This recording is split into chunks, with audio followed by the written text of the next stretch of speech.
Eto na naman ako at binisita ang aming ubasan. Tingnan nyo, malaki na sila.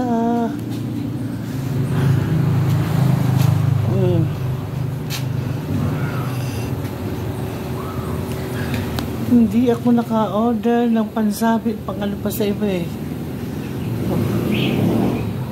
Gumawa naman ng scarecrow sa Tita Elaine para hindi dahil lalaki na parang kailan lang eh, kaliliit pa. Ngayon mo lalaki na. Kaya kasi may mga ugat na yung mga sanga-sanga nila.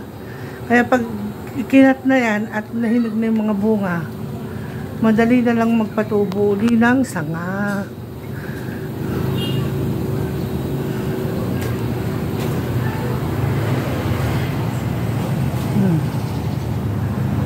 Ayun, nagtatago pa. Ayun, marami pa sila. Napakaasim pa.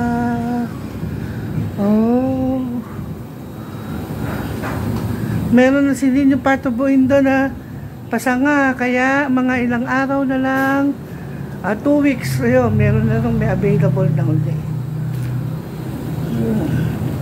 Kaganda lang panoorin. Ang aming munting bakuran ay mayroong ubasan. Ayan o. Ito bahay namin. Thank you for watching.